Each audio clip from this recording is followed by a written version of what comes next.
afternoon. I'm here with Mary from Bridgewater Jewelers, and today we're going to be talking about physical and cybersecurity for your small business.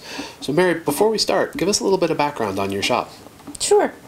We've been here 133 years, the fifth generation, and doing everything we can to keep the doors open. So we have jewelry, we have repair work on the premises, we do engraving, we do a lot of custom work, as well as sell fine jewelry and costume jewelry.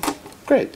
That sounds like you guys run a nice old-style jewelry shop here. Mm-hmm. And you know, while we're here and we are talking about Physical Security Day, it's a good point here. You know, we talk about, you know, keeping the crown jewels secure from an IT standpoint, and from a practical standpoint here, we really need to actually keep the jewels safe. Mm-hmm. But as we're talking about cybersecurity, and as I look around your office, you have many of the same concerns as a small business. Mm-hmm. For instance, as a general small business, not just a jewelry store. But I mean, I see there are laptops and point-of-sale systems there, mm-hmm. and do you have concerns about the security in that regard at all, or?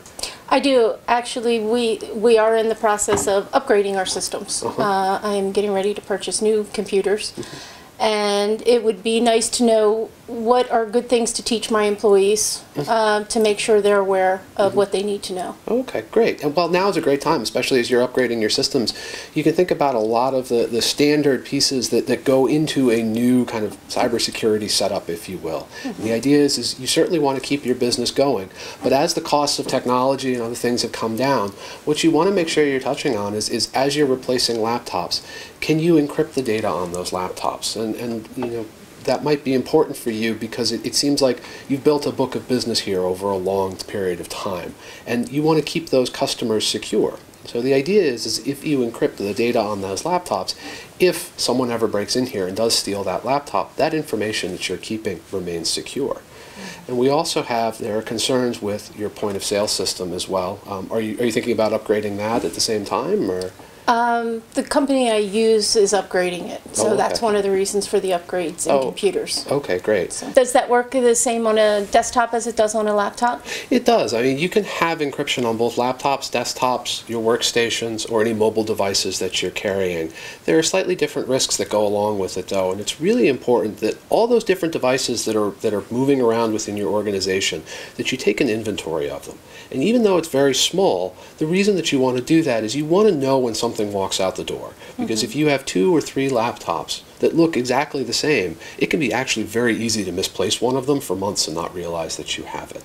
And by inventorying those systems, you'll realize if you go through, you say, wait a minute, I'm missing something. What was on this machine? And do I have an issue that I need to keep? Was there perhaps credit card information? Was there identifiable information of my customers on here? Perhaps was there payroll data for my employees that I need to be concerned about? One of the newest parts of my business, and large parts of my business, is a concierge service. If my customers can't get to me, I go to them. So my laptop stays with me pretty much all of the time. Okay. So it is very important to keep that secure, obviously, and make sure that everything in it is secure. I also recently updated to the Square service. So all credit cards are run through my computer or my iPhone. Okay. Would iPhones be considered part of this as well? Absolutely. So you really want to make sure anything that you're moving around with, you're prone to losing. Right. So you want to, we talked a little bit about inventorying of all your devices. Your mobile devices should certainly be in there as well. Okay. Because oftentimes a lot of the greatest risk to your business won't come through somebody breaking in here and stealing something. Mm-hmm. It'll come through, perhaps you lose your phone. Perhaps you leave your laptop in your car and it gets broken into. Mm-hmm. So from a physical security standpoint, there are a few things that you can do. I would definitely recommend that you put in strong passwords on both your phone and your laptop, that you encrypt both your phone and your laptop, which will prevent somebody from working around your password. Mm-hmm. There are different types of software that you can use to do that on your computer, and on most phones it's built in these days. It's either automatic. If you have an iPhone, if you turn on your PIN number, it's automatically encrypted. If you have an Android device, it will encrypt. You have a setting that you have to go to and you can adjust it, turn it on, and then that phone will be encrypted. Your laptop, you might just have to turn on the service, or you might have to buy a piece of software to go with it, but it's pretty easy. The Square service on its own, I believe they're going going to kind of handle the security on their end. But it still remains important for you to keep your device secure. If you go into a restaurant for dinner, really don't leave the laptop just sitting in the front seat. Either bring it with you or lock it in the trunk of your car and make sure that it's password protected, that it's actually locked from a password standpoint at all times too.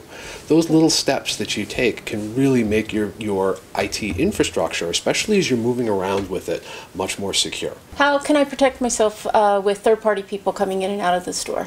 Sure. So what you really want to pay attention to, and general concern for you as a jeweler, you're going to have people come into your store generally when you're here. So your plumber or your electrician who might need to come and fix something during the day, you're going to be here. And from a general physical security concern, the same thing would apply to keeping your jewelry safe as it does to keep your IT infrastructure safe. Just make sure they're not walking out with a laptop that you walked in with, and keep an eye on them. But at night, if you have people who are coming in, like perhaps a cleaning service or somebody who would be in here on a regular basis after hours, you might want to do an extra level of due diligence on that company. How do they vet their employees? Are they running background checks on the people who come in here to clean at night, so that you have some reasonable level of assurance? It might not prevent everything, but what you really want to look for is just making sure that you're taking a reasonable approach towards security. And that might include checking to make sure that background checks are completed on members of the cleaning service. Okay, that sounds great. Thanks for all the information. Thank you.